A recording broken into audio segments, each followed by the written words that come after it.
And welcome on into the latest edition of the Blue Horseshoe podcast. He is George Bremer. I am Ryan Hickey.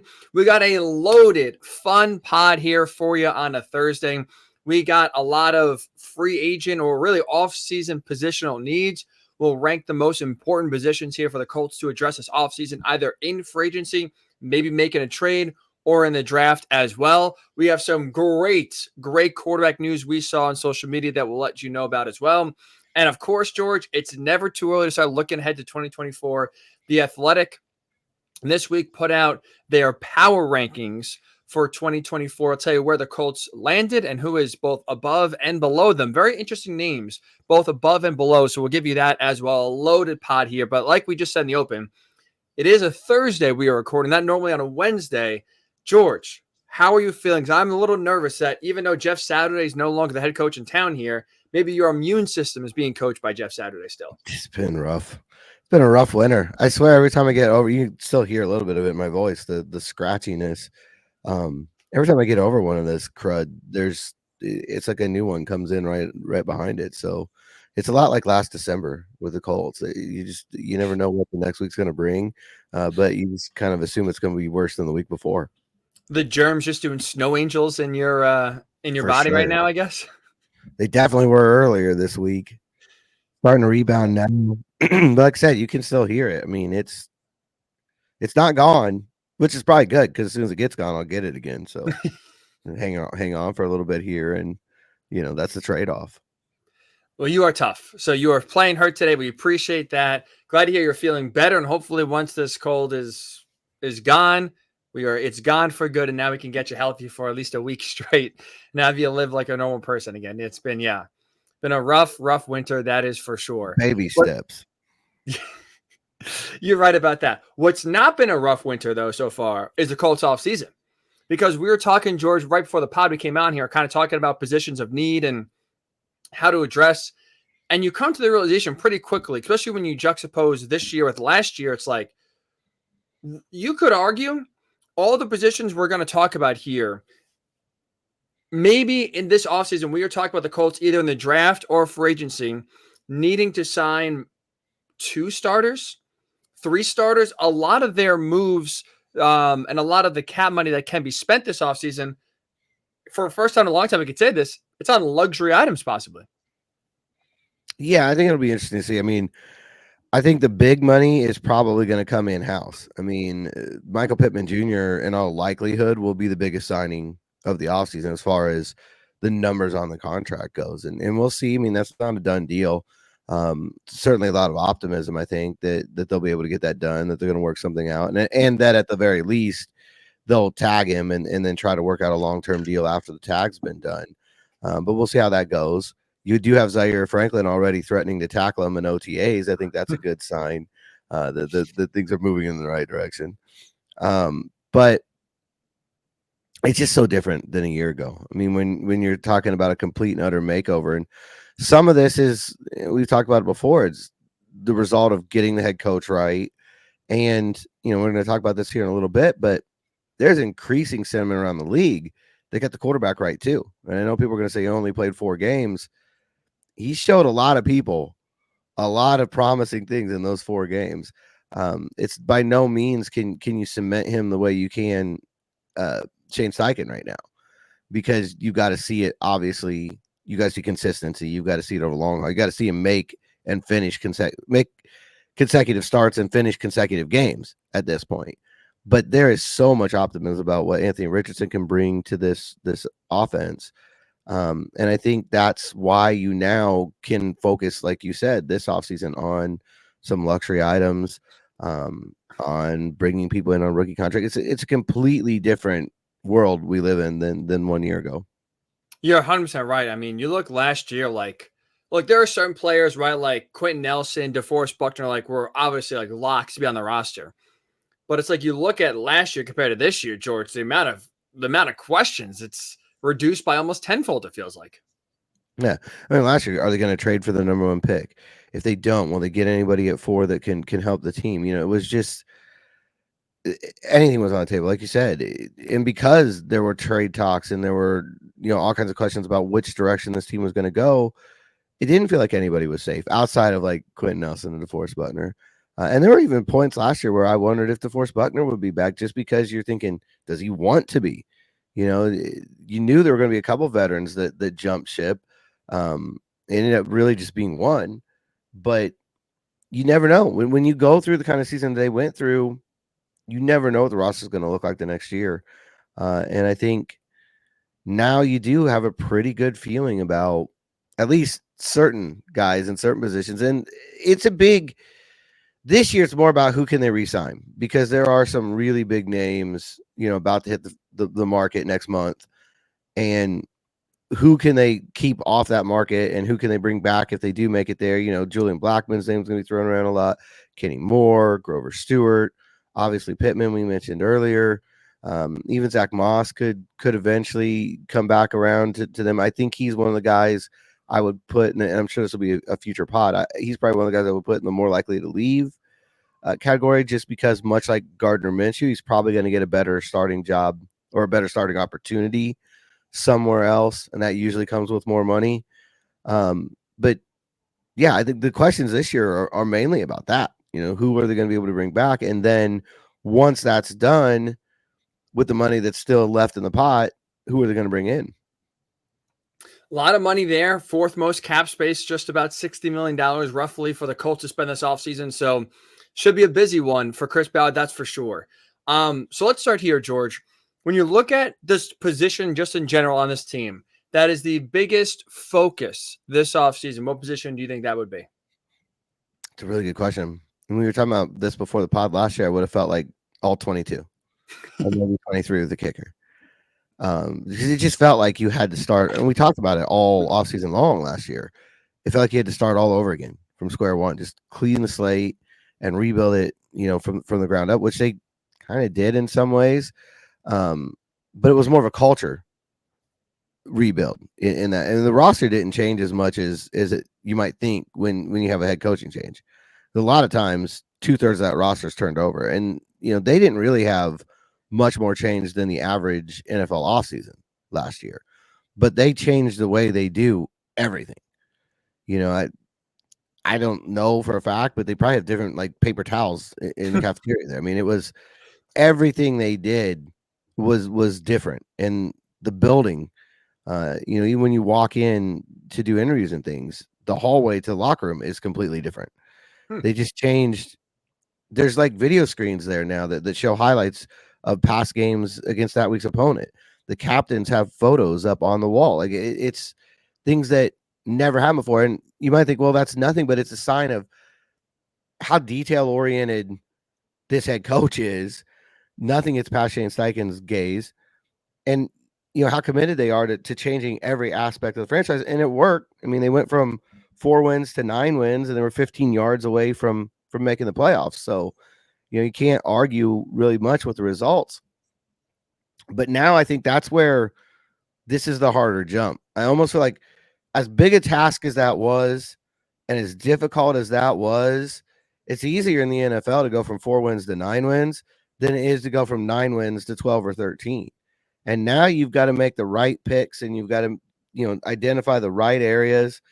And I do think that that's tough. I look at it, and I think more than a specific position for me, and I talked about this a little bit earlier, it's more a skill set that you need, or a group of skill sets that you need. Like, do you need a wide receiver, or do you need a threat in the passing game? Somebody who catches the football and can make plays after it.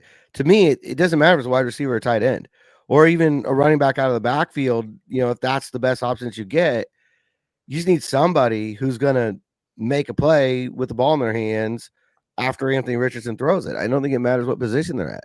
And on defense, you need somebody who can give more consistently, get the quarterback on the ground. I think they got a lot of guys who get pressure. They need guys who get big sack numbers at this point. You need to finish the job a little more often. And so can you get that guy? Is he out there this year in the offseason who can come in and give you a double-digit sack season? We'll see. On a consistent basis, year in, year out. And the same thing in the secondary. Especially,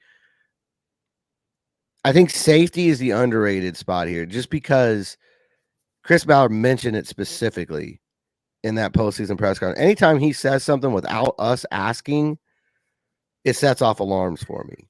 And he talked about needing more consistency at safety. Now, he said that could come from Nick Cross getting a year older and, having a year under his belt here, because he really was a rookie this year for the amount that he played in his true rookie year. It could come from Rodney Thomas. It could come from re-signing Julian Blackmon. But that's his position I would keep an eye on, just because anytime the GM mentions it, like I said, it sets off alarm bells for me. We'll get to safety here in a second, but I think you're right in the sense that I think pass catcher should be first and foremost. And I like the way you kind of phrase it, because I think you're right. That could be in all different forms. I think in this case, first and foremost, that starts with re-signing Michael Pittman Jr. And I don't think there's an excuse to let him go. I don't think his market's going to be exorbitant where, he's getting $33 million a year and you're priced out. So I think that is priority number one, re-signing MPJ, making sure he's there. That consistent receiver, gets the tough yards over the middle, can break a tackle. I think a quarterback's best friend, especially for a guy with Richardson's skill set. I think that's priority number one. And then in that vein, going back to Chris Ballard's season-ending press conference, one thing he harped on and mentioned a few times was getting more explosive, right? Making more explosive plays. And that we talked about at the time could be in different – you can have that be accomplished in multiple ways. I think in this case, I have two answers for that. I'm curious your thoughts here. Number one, you mentioned tight end. I have fallen in love, George. It's over. I am all in on Brock Bowers. That is a guy that I have circled for the Colts at 15. If they don't get him, if he goes earlier in the draft, I'll be heartbroken. That's a guy I think that fits this team perfectly. Big-time physical tight end, can block well, can catch the ball well. I think he could end up being in that Travis Kelce kind of tight end window or tier, if you will, of just like a unguardable playmaker. And as we saw with the Chiefs, their receivers are not great, but they have one of the most, legendary tight ends that we'll see in this game, one of the most unguardable tight ends the NFL has ever seen, and that has led them to 3 Super Bowls. So tight end is obviously a big-time impact position. We saw with Dallas Clark here for a very long time, amongst others as well. That's one where I think if you can land Brock Bowers, massive for this offense. And here's a name I want to throw your way, George, that kind of going back to what we started the pod with. It's a name that's more of a luxury, where he's not going to be your number 1, number 2, even number 3 receiver. But I think he checks 2 boxes: explosiveness and versatility, which I do think that's another thing that Shane Steichen looks for. Can you play multiple positions? Can you do multiple things? A guy that we've seen in the division the last few years. What about someone like Jamal Agnew? Like someone in that realm of where he's explosive on kick returns. And, that's also been a problem for the Colts in terms of special teams, not really a lot of explosiveness in the return game. He brings you that. Also, he's someone that you could put in the backfield, put in the slot, put as a gadget player, if you will, and just have him with the ball in his hands be a threat. And if you have Richardson, JT, and someone like Agnew on the field at the same time, defenses are going to be spread thin. That's like, I think, an area where Ballard has to look at this offseason, where it may not be Agnew specifically, but someone who fits kind of that mold of explosiveness and sort of like a jack of all trades, where you can kind of put him in multiple positions and have him just make a play. That's where I feel like when you have a young quarterback on a rookie deal, those are the kind of moves you make when you're trying to take advantage of that. Not only signing your best receiver in MPJ, but also now adding one of those dynamic players with a creative mind and psyche, like we've seen, to just really make this offense really unguardable and really explosive next year. Yeah, it's like adding guys who kill your team too. And Agnew is one of those guys that every time he plays the Colts, he makes huge plays. So put him on the team is one way to keep that from happening for sure. I think kick return is one of those stealthy things too. It's not something you can really target because you're not going to spend big money. Always like, hey, let's go get a kick returner and spend, even though Devin Hester's going to the Hall of Fame. So the position value is going up. Positional value is on the rise. But you think about that spot going into this year, Dallas Flowers was the guy. He obviously tore his Achilles. And now you have to wonder, one, he's coming back from a torn Achilles. So that's, do you want to throw him out there and make him a kick returner knowing that he's healing? But two, you assume he's going to be competing for a starting cornerback spot. And again, do you want this guy who's coming back from a torn Achilles, who's competing for a starting role at corner, to also be the kick returner? Depending on how things shake out there, if he's back to 100% faster than normal from something like this, or if Jalen Jones and Juju Brent, sorry, and medicine in my head, and Juju Brents win those starting spots, maybe that goes there too. But it does make you wonder, sort of, who's that kick. The other guy who was doing a lot of it was Isaiah McKenzie, and I think we can safely say he's not coming back. So his contract's up, and obviously ended the year on suspension. So that it's not a major question. It's not something that I think you're gonna headline, the offseason. It is. I think it is something that is interesting. And if you can add depth at that wide receiver spot and that guy's a kick returner, I think that would be a really good outcome for this team.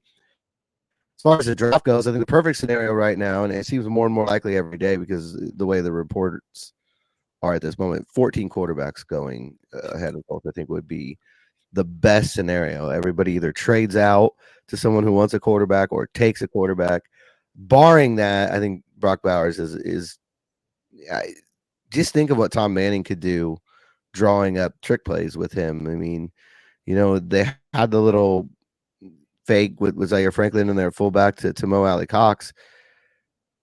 Bowers could play any spot in that fake, including, I think, throwing the ball. So, I mean, carry the ball on fourth down for you. He can definitely do his job, like you said, as a tight end, maybe as well as anybody in the league. It's going to be interesting because I think there's a lot. To me, he's the wild card in this draft. He's all over the place in mock drafts. And a lot of it is, how much do people value tight end right now? Are they scared off because of what happened with Kyle Pitts in Atlanta? I'd say not if they look at the usage of Kyle Pitts in Atlanta, but that's beside the point. Might be a reason that there's a coaching change there. I think Raheem Morris's number one goal might be to, put Bijan Robinson and Kyle Pitts on the field. But I think it's going to be interesting to see how teams react to Bowers, because I do think he's a game changer, and that should make you a top 10 pick. It's an interesting year because you've got not 14 quarterbacks, but there's legitimately 4 of them being talked about going before the Colts pick at 15. It's supposed to be a strong offensive tackle draft, so how many of those guys go early? And then it feels like every year there's 1 or 2 positions that you weren't thinking were going to pop into that top 15 that do, because teams decide, this is a more shallow pool at whatever spot, and we better get the top guy there now, because when the second round comes around, there's going to be a receiver there, there's going to be a tackle there, but there's not going to be a safety or a linebacker or whatever you might not be thinking right now that team needs. So I think Bowers, to me, every year there's one guy that it feels like could go 4th and could go 24th, and you wouldn't be legitimately too shocked either way. Bowers seems like that guy to me right now. And going back to your point, kind of going back to the overall point of, I think we're both in agreement that the number one priority this offseason is like pass catcher, and kind of leaving that vague instead of just saying receiver, because you can plug in a tight end. Like, I would still contend, George, right now, the toughest matchup for defenses, I think, is a great tight end. Just in part because a great tight end usually means they're big, they're strong, but also fast and nimble. And it's like there's very few defensive players that are strong enough, fast enough, and athletic enough to kind of go stride for stride with a tight end. Either, safeties are too small, linebackers are too slow. Like, there are very few players that can actually, like, you could put on a tight end and be like, all right, we got this on lock. So it's like, if you get one in that realm and you have a top 5 tight end, let's say, in the league, like, you have a major advantage over a lot of other teams, and you have a major advantage over most defenses you play in a given game. And going back to just explosiveness, if you can have, in most games, a mismatch in your advantage at tight end in Brock Bowers, an athletic advantage with again, Jonathan Taylor and Anthony Richardson in the backfield. You sign someone like Jamal Agnew of that realm, like, you talk about explosiveness, George. You talk about just so many weapons at Steichen's disposal. Like that just helps to ensure as much as you possibly can that Richardson is going to hit. He is going to live up to these expectations that people are putting on him after seeing him in a short sample size of 4 games. Like, it's making his job easier. It's making Steichen's job easier. We've seen too many times teams ask the quarterback to be a hero and just give him like one weapon and say, okay, go make chicken salad out of chicken, you know what? And it's hard to do. And if you look at, right, like you look at keeping up with the Chiefs offense, you look up keeping up with the 49ers offense and the Ravens offense, like there are a lot of good teams with young quarterbacks that are going nowhere anytime soon. And if the Colts want to get on their level, it is about versatility, and it's not asking Richardson to be the hero. It's, well, you got 4 other guys right now that defenses are worried about that the advantage is in your favor. That's going to be huge, right? For making like this offense get to the point where they are a top 5 offense in the league, which I think is definitely doable after what we saw in the small sample size, maybe not next year, but like in the near future here. I think it's definitely, that's the expectation right now, that we are, at the beginning of what should be a very explosive offense for the next few years. And they were top 10 scoring offense this year with all the things that happened, playing the backup quarterback the whole season, all the other injuries in and outs that they had. So I think going to top 5, again, not necessarily next year, but going to top 5 in the very near future should be a realistic goal for this team. It should be something that's almost an expectation. I think but to get there, like you said, like the general manager said, you got to add explosive players wherever they come. Brock Bowers absolutely fits that mold. And I think it tells us history, with Ballard, he's been here long enough now that you have plenty of a track record. Those explosive players are more likely to come in the draft than in free agency. And he said himself, a lot of those guys don't hit free agency. It's rare that you get a guy who's really a game changer on the free agent market. There's got to be a really specific set of circumstances to make that happen. Most of the time, the guys that get there are good. It's not like they can't help your team, but there's a reason they're on the market. There's something that they weren't giving their other team that's probably going to haunt you a little bit too. So doesn't mean that you don't dip into free agency at all, but I do think you have to be selective. And if you look at the 2 Super Bowl teams, they are. I mean, the biggest move that the 49ers made was a trade for Christian McCaffrey. And there were people not happy with that trade at the time. What are you doing trading that much for a running back? Well, probably the best player in the NFL right now, or at least the most difficult offensive weapon to stop in the NFL right now. A touchdown he scored early in the Super Bowl. I mean, the pass took, I think, 2.5 years to get there, just kind of floating from the receiver.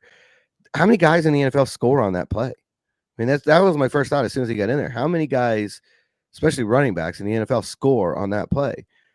It doesn't matter what position you're at. If you can get a difference maker, and I think that's what Ballard's looking at. That's why I think he's on the right track. And I think you sit there and worry about where they're at. If you've got a guy who can make a difference in the game like that, a game changer, you do it. And I think he's open to any avenue. I really do. I think trade, free agency, draft are all on the board. It's just, where is it most likely to come? More likely than not in the draft. You're right about that. It's going to be interesting. So, pass catcher, I think we will agree, number 1 in terms of off-season priority. Number 2 position, George, would be what in your mind? I feel like pass rusher, just because it's such an important part of the game. And I feel dumb saying that because they just had 51 sacks and they set the franchise record. But it felt like it was feast or famine. They would have a 6-sack game, and then maybe 1-1-1, and then here's another 5-sack game, and then 1-1-1. I just feel like they need that one edge rusher that opponents need to be aware of week in and week out. That their offense coordinators have sleepless nights the week leading into the game, because they're doing a good job right now by committee. They're bringing bodies at you. They're getting fresh legs. I don't think they're quite where they want to be to 8 guys in there, but they're closer than they've ever been as far as that rotation goes up front. And there's things they've got to do to keep that in together. I mean, you've got to bring back Grover Stewart. It'll be interesting to see what they do with Tyquan Lewis. He's been really amenable the last few years to coming back. He wants to be here. He likes it here, and they really appreciate his versatility. But I do think that's the missing piece. Kwity Paye's been excellent against the run. He's a high pressure guy. He will get you some sacks, but he's not. He's obviously not Nick Bosa, but he's not. I don't think opposing offenses are going into the week going, "What's the plan for Paye?" And the same thing with Samson Ebukam on the other side. Great signing. I think really did a lot of things Danico Autry did here for years.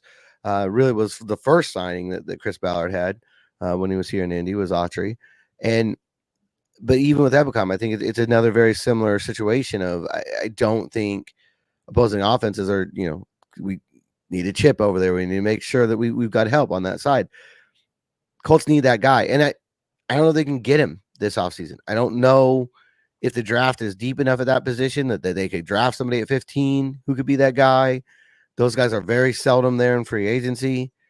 So I don't think it's an easy one to fill. But if I was on Madden, that would be, the way I'd be trying to answer that question. Because I do think that's the other piece that you look at these Super Bowl teams that they have. They all had excellent tight ends, George Kittle and Travis Kelce. I almost said Jason Kelce, and that would have been very, very wrong. He's been somehow in the news just as much, if not more. He has been, and there's no doubt. And he is living his best life, but that's beside the point. Couldn't agree more. Yeah, I mean, we all would love to be Jason Kelce at this point, but probably including Travis Kelce. But Taylor Swift, Super Bowl champ. I think he may be the only person that says, you know what, I'll stay who I am. But he wasn't dancing in a luchador mask. I mean, come on. In post game, he still has some game to pick up here. But defensively, I think that's where the Colts. You look at the offense; it's close. You can honestly say the offense is maybe just a couple pieces away from being really good and really a problem for opponents. Defensively, that's where they don't match up well with the Super Bowl teams and even the conference finalist teams. They all have more game changers, more explosive players on defense than Indianapolis does right now. So I guess while I say pass rusher, I would extend that to defensive playmaker, kind of sticking with the idea we have with pass catcher. Whatever level they are at the defense, can you affect the quarterback? Because I just don't feel like the Colts do that consistently well enough. They do at times. They'll even go a week or two at a time where they're all over the quarterback. They get pressure. They're getting interceptions. They're getting their hands on the ball. They're knocking passes down. They're hurrying him. But they don't do it consistently week in and week out. And the teams that compete for Lombardi trophies, that's one of their key attributes. It does feel like the defense overall was feast or famine in a way where you're right. It's some games they look great. Other games they can't stop a nosebleed. That definitely starts with the pass rush. But your point before about basically there's not like one stopgap answer out there that's either on the trade market that you could trade your 15th overall pick for, sign in for agency, or get in the draft. There's no one guy that says you get him, all of a sudden all of the pass rushing inconsistencies are solved, which is why for me, at least, I would say my second most important position is secondary. Because I think in part of if you are going to like live with that defensive line where it's solid, it's not great, it's not where you want it, but it's solid right now. And you say, okay, there are some games where we're not going to get a lot of pressure. I would then put my attention towards, okay, let's get guys in the secondary that can hold their water, that can stick with guys a little bit longer and are used to kind of playing without a pass rush. And obviously, look, the Colts have two guys in that area, and Kenny Moore and Julian Blackmon. I think both should be resigned. But let me throw this your way, George. Chris Ballard at the end of the season press conference mentioned that he would like to take advantage, and this is the time to take advantage of having a quarterback on a rookie deal. If you're Chris Ballard, I got two names on a throw by you. They're going to command a lot of money in the free agent market, but I feel like with the way the Colts situation is right now, this could be money well spent.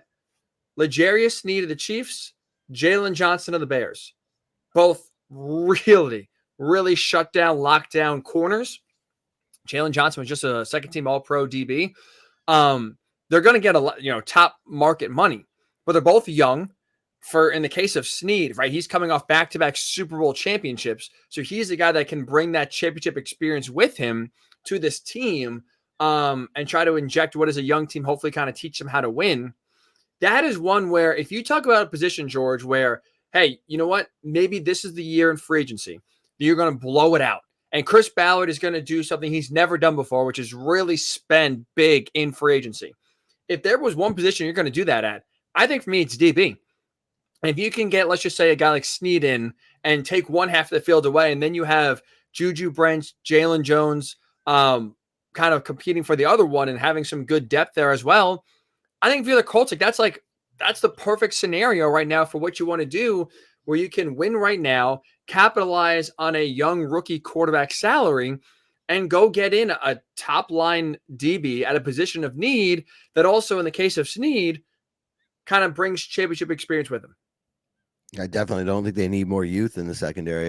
That's not a place I would target in the draft. I mean, they've got Agreed. young kids all over back there.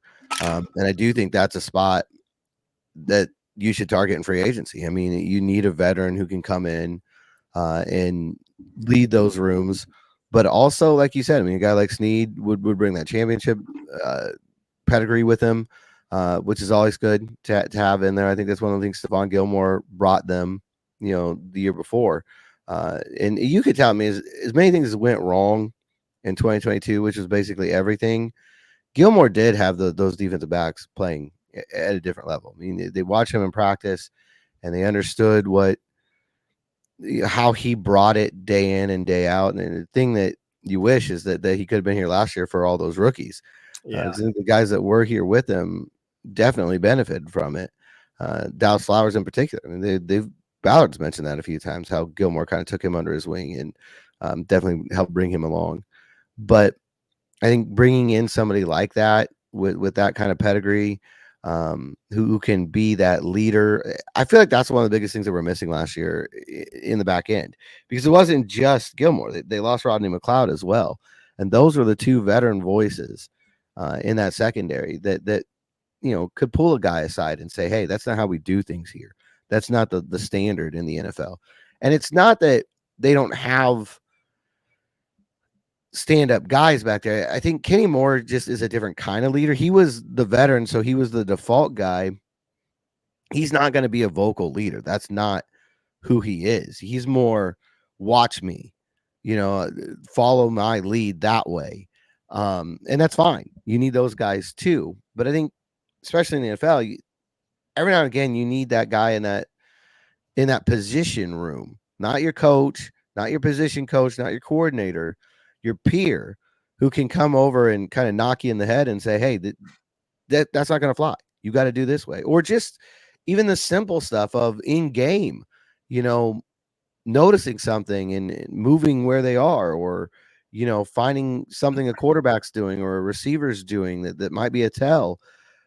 Those are veteran leadership qualities that they didn't have last year, because they just didn't. Those guys weren't on the roster.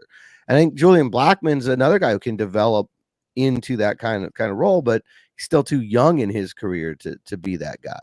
So I think bringing in, whether it's the Gilmore model, which I think Snead and Johnson will be younger versions of Gilmore, or whether it's the McLeod model, where it's just a really sturdy, solid vet who's going to come in here, start, but also give that wisdom, give that knowledge. I think one way or another, they need to bring in, and maybe like that offseason, maybe both, bring in one corner and one safety in, who can do that, have that kind of impact, because I do think they were missing that last season. We talked a lot about, right, with all the Colts free agents, that this offseason looks like a large part of the money they have available will be spent on retaining a lot of guys. So while I think for the most part, a lot of money will be spent on keeping guys here, not necessarily bringing a lot of outside guys in, that feels like a position where it feels like you have to bring someone in. I said, I think I would definitely explore the option if both are interested in coming to Indy. I would explore blowing it out for Snead. I would explore blowing it out for Johnson and bringing two really damn good shutdown corners to this town. I guess one of the two, to this town and bringing them on the team. And like I said, bring that leadership and experience with them.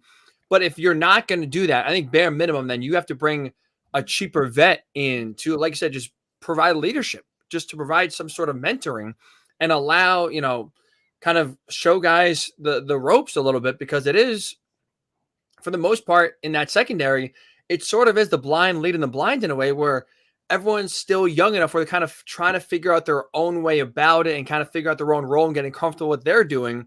So it's not a lot of wisdom being, passed down, or tricks of the trade being passed down to, make you better and kind of make your job easier.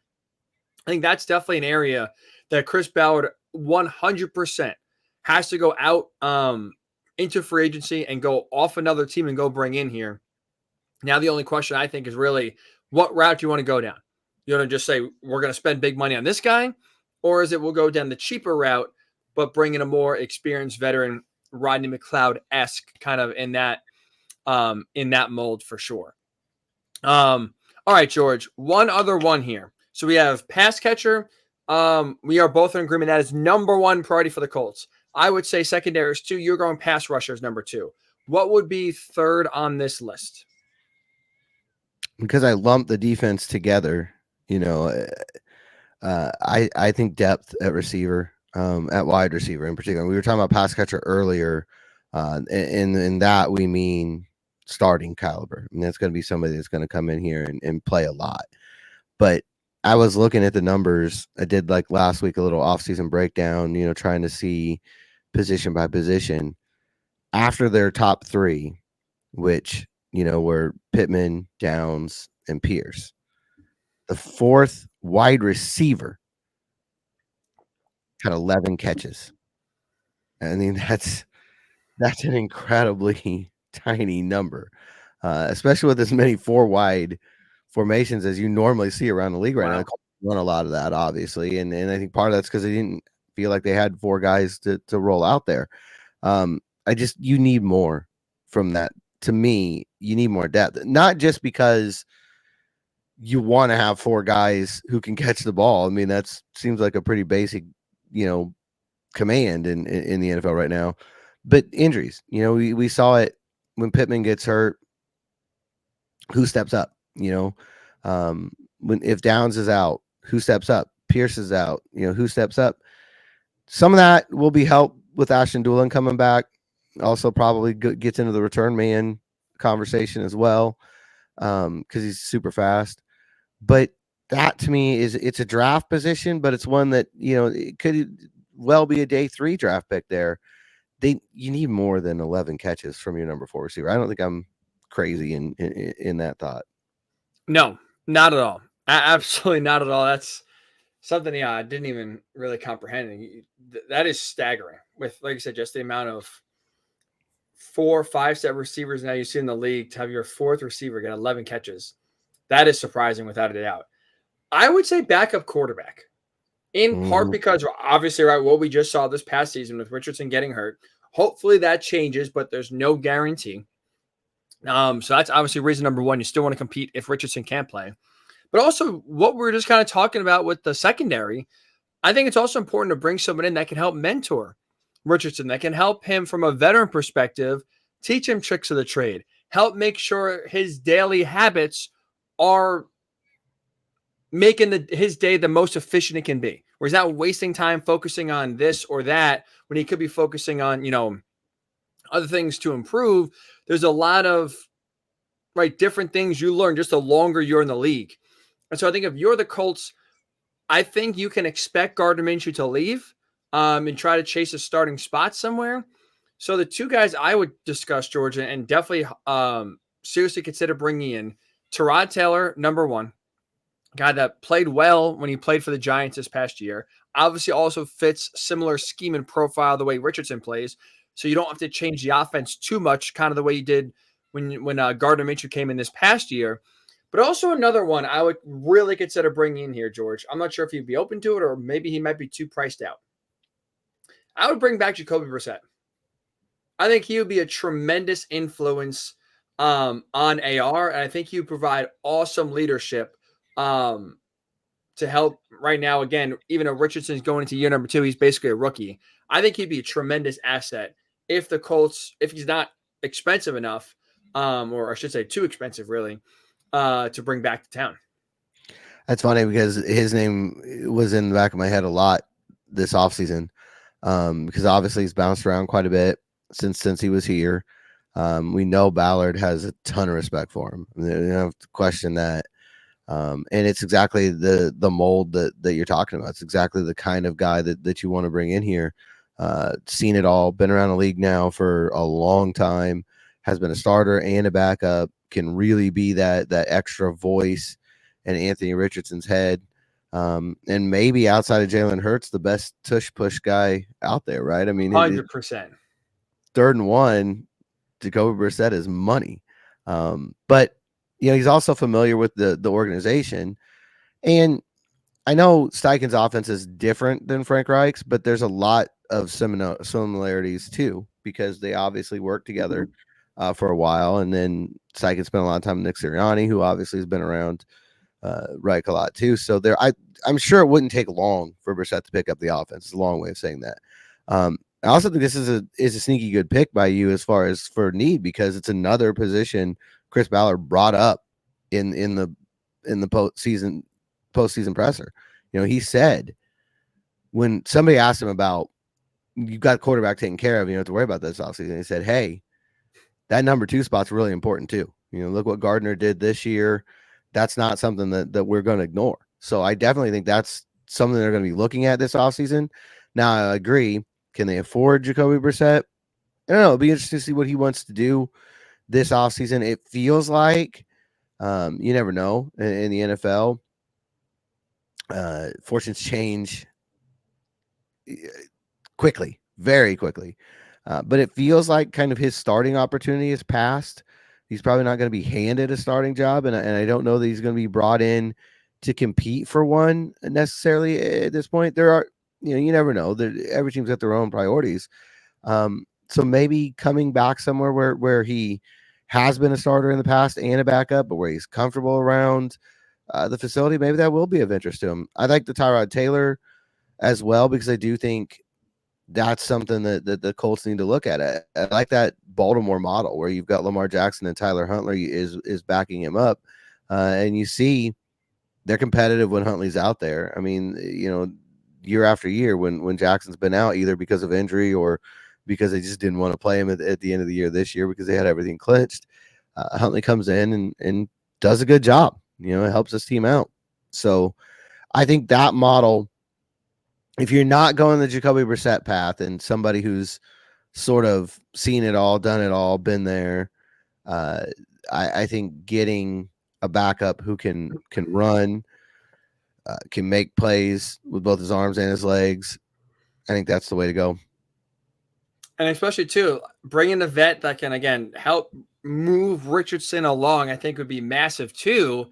And when we kind of hit on Richardson, George, 2 things here with him. Number one, we'll start with they're both positive. What am I talking about? But we'll start with a really good positive. And that's the fact that there was video this week of Anthony Richardson throwing the football, George.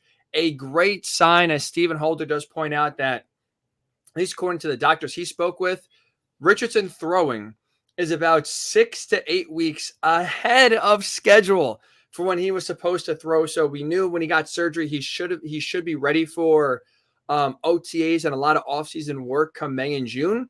But here he is, middle of February, getting passes already up in Jacksonville, Florida. You said it before, so not to steal your line here, George, but it's safe to say it doesn't look like we're going to have an Andrew Luck 2.0 mystery around AR's shoulder health. He's not in Europe, so that's a good sign right That's away. true. We know he's down in Jacksonville. There's video evidence, like you said, that he's throwing. It's not a rumor. It's been backed up. Unless it's a deep fake, it'd be a really good one. Which, you know what? Oh, shoot. Can't rule it out. I've gotten fooled a few times by those, so I really hope it's not. I'm pretty sure it's all been confirmed by all the relevant parties. And it's not a real shock with him because, I mean, he did not want to have the surgery initially. He has said that several times this offseason. or since the surgery happened, because he didn't want to, leave the team, and he knew that they were playing well, and he wanted to be a part of this, and you could tell it was killing him to even wear that sling. Like he wanted rid of that as soon as he could. He wanted to throw as soon as he could. I think from all reports, and I think Steven even had mentioned this too, they've had to hold him back during this process. He wants to do all of it yesterday. And he was the same way coming in last year. I mean, from the moment he got drafted, he was just ready.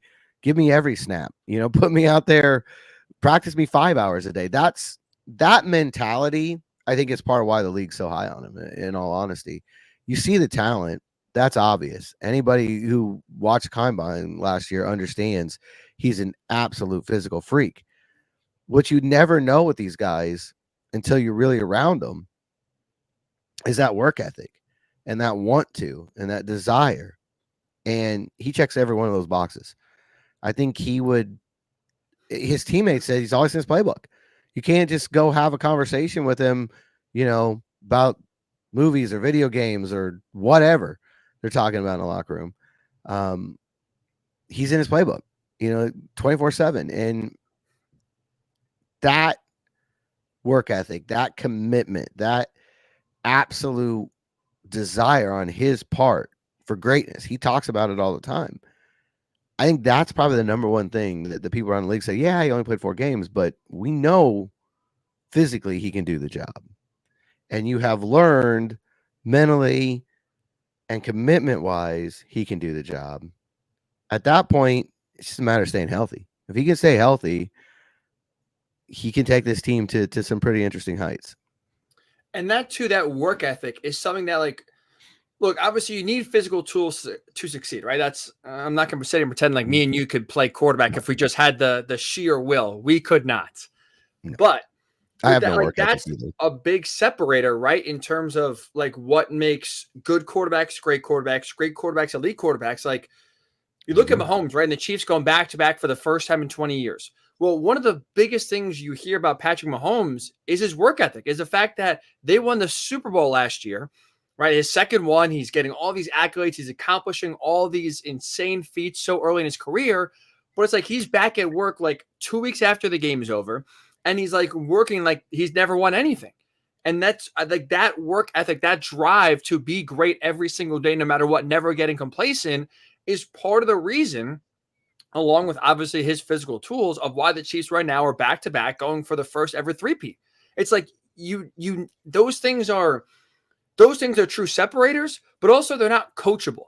Like, Shane Steichen can't coach Richardson to have that drive, right? To have that motivation every single day to be better and want to get back on the field as soon as he can. And like you said, take more reps at practice and just do more. You can't coach him to study the playbook more. It's either you have that in you or you don't. And it's so far, like I said, this being the latest example, almost 2 months before he was expected to throw the football, here he is getting some early tosses in. That highlights, and like you said, a big reason to feel a lot of excitement going forward, that this guy is the real deal, because he has it not only physically, but he's got it up here, George. There's no doubt about it. I mean, every box that you want on a quarterback to check, he's checked it. I mean, he's got all the physical measurements that you need. No one's saying he's too small in any way. He's got, obviously, he's got the arm strength. Josh Allen was just out there saying he might have the strongest arm in the NFL during Super Bowl week. But it's all there. I mean, his ability to read a defense, I think, was underrated coming in. I think it's one of the things the Colts said early on. If you remember, I caused a mini stir. I didn't even know I was doing it. I had like one paragraph in a story, and it kind of took off about the Colts didn't feel like he was as raw as advertised, like after rookie minicamp, because they felt like his pocket presence, you could see that on tape. I mean, that was there. Watch YouTube highlights for 15 seconds and you'll see his pocket presence. But they also felt like he was picking up the playbook rapidly. And you could see that. I remember, because it seems funny now. I remember the controversy over it. Was it the Bears preseason game he didn't play in because they had the dual practices before that? Yes. And so they said that's enough. And he's not going to be ready. He's not going to be ready. He came out week 1 against Jacksonville. He was ready. You could tell he had picked up everything. Now, the injuries were their own thing, but they felt like early on, this is not a guy that we're going to have trouble with bringing in new concepts. He was telling them things in meetings. Hey, let's add this to this play. What if I do this on this? He's already at that point as a rookie. It's all there. Again, the big piece and the one that you just cannot check until it happens is health. If that box gets checked, there's nothing standing between him and the Pro Bowl. I definitely was not one of those people, George, that were freaking out when he was not playing in the preseason game. Definitely not. There are no podcast evidence of that being said right here. I think that everybody was, fans and media alike, because you're going, man, this guy that everybody talk about is experience, and you're not going to play him in the preseason. But they knew then that he was ready. And to me, it goes against a lot of the knocks that you heard in the scouting. But I mean, look, the scouts do excellent work, and all the analytics and everything else you try to bring in have made it, you've got more information than ever before on these players. Probably at any point in NFL history coming in, you have so many ways, so many metrics now for all of these guys that you can look at. But I do think sometimes it's paralysis by analysis. Sometimes you just go back to the tape and there's the player. It tells you all you need to know. And I think it happened with CJ Stroud, and people put so much on that stupid S2 test, and then he's not going to be ready. I feel like it's going to happen to the prospects this year. It happens every year. I feel like the draft process has now become more about tearing guys down than building up, finding reasons they won't succeed than finding reasons they will. And I think one of the things the Colts have done really well is to look at what these players do really well and bank on that, and believe that you can work on their areas that they're not there. But a lot of times the things that you hear, the murmurs that are out there, the whispers, I remember some things I was hearing this time last year on Richardson is he wasn't a good leader. That didn't prove to be true. He just was young and didn't play a lot. And you had heard, well, athletically it's there, but what about everything else? Everything else is off the charts. It's as amazing as the athleticism. That's why I know people get frustrated out there because he just played 4 games. You do have to see it on the field. There's no question about that. You have to see it on the field. You got to see it for more than 4 games. But the reason there's so much optimism is all the other pieces are there. When you go back and you look at what gave Phillip Rivers a long career, what gave Matt Ryan a long career, what gave Peyton Manning a long career, all those off-field elements are there. They're totally different quarterbacks on the field, but all those off-field elements are there with Anthony Richardson. That's why people are so excited. And like you said, the only question for the most part is health. It's not, does he have the accuracy? Does he have the ability to read defenses? Does he have the athletic ability? Like you said, it was a short sample size, but a good amount of the league, not just the Colts, by the way. This is not just Colts propaganda, if you will, trying to hype up, fans for 2024. This is the league telling you it was a small sample size, but a lot of questions we had were already answered. And now it's more of, if he can stay healthy, then we expect to see a lot more of what we did see in a very short sample size. And that leads us to our final thing here, George, of looking ahead to 2024. Again, not just us here, right, with the Colts, but nationally. There is a belief right now in this Colts team, and specifically Anthony Richardson. The Athletic this week put out power rankings for 2024. Early look ahead. Again, we still have a lot of draft, free agency, a lot to go. And these rankings, I'm sure, will adjust. But kind of right now, looking ahead, the Athletic ranked the Colts 14th in the league out of 32. Top half. Okay, solid. Richardson was a big reason for that. But for me, Georgia, what's interesting in this is not being 14th for the Colts, but it's who they're above. The Colts were ranked right now above the Eagles, who went to the Super Bowl last year, and the Jaguars, who we thought had the next generational quarterback of Elway, Luck, Trevor Lawrence. Colts are right now ahead of both of them. And in large part, it's not because Michael Pittman Jr., it's not because Quentin Nelson or Grover Stewart, no disrespect to them, they obviously help, but a big part of that is the belief right now in Anthony Richardson being the real deal, which again, it's not just us here. This is a league-wide belief. And as long as he gets healthy, there's very exciting times ahead. Anthony Richardson and Shane Steichen. That's what's driving, all this optimism and people thinking what that offense can look like with those two working together, and Jonathan Taylor, getting him in the backfield with this group. But you're right, it's across the league. It's not just Colts circles. It's not people whispering in Colts beat writers' ears and saying, hey, hype up Anthony Richardson. That's not what's going on. Never happens, by the way. People think that's, I get that all the time. Oh, you beat writers, look, you can't get us to agree on, what pizza should be in the media room. You're really not going to get us to agree on to hype a quarterback. But you're telling me Shane Steichen didn't slip you a 20 to write some good things about AR? Hey, I can't say he didn't do it to anybody else. He didn't do it to me. So, no, I mean, it's just it's insane. There's conspiracy theories that come up, but around the league, you'll feel it again at the combine. There is a real sense that Richardson's that guy, that he's going to be another quarterback who kind of takes that position to a different level. It has to bear out. I mean, it's all potential right now. We know what Bear Bryant said about potential, but you've got to realize why that feeling is the way it is. It doesn't guarantee anything. There's no guarantees in the NFL, period. But there are so many people out there that look at Shane Steichen, the scheme that he runs, that look at the pairing that you could have with Richardson and Taylor and say, this is special. This is very unique. I think the Colts would be even higher on this ranking if they had the same feeling about the defense. I think that's right now where they're kind of being held back a little bit.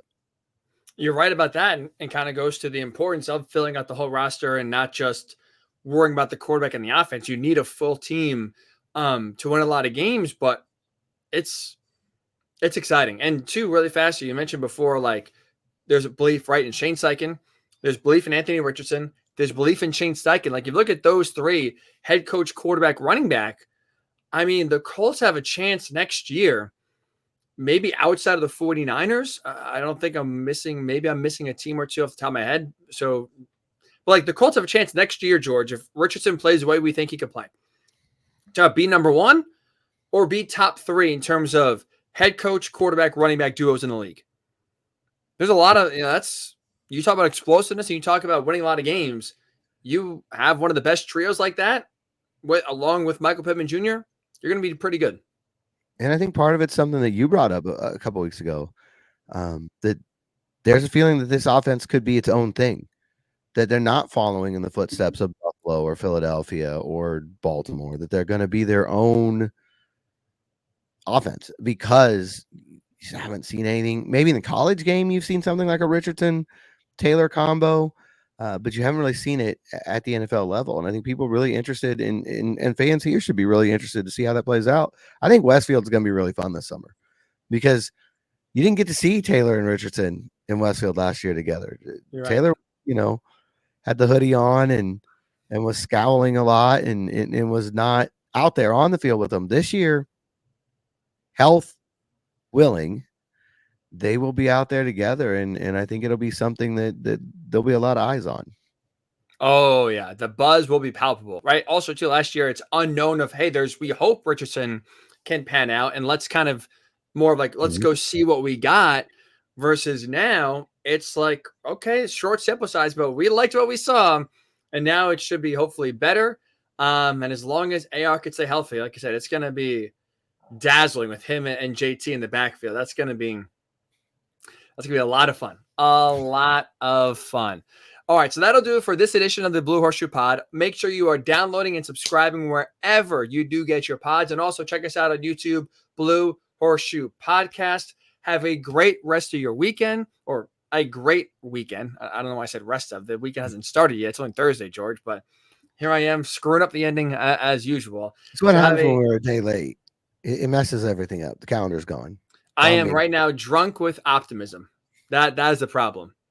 Some Chiefs, yeah, it's The optimism right now, talk about Anthony Richardson, seeing him throwing, seeing how nationally people are talking about him. It's gone right to my head. It's gone right to my head. It's February 15th. The season, though, cannot come soon enough. That is for sure. Let's go. Let's go. So have a great weekend. We'll talk to you next week right here on the Blue Horseshoe Pod.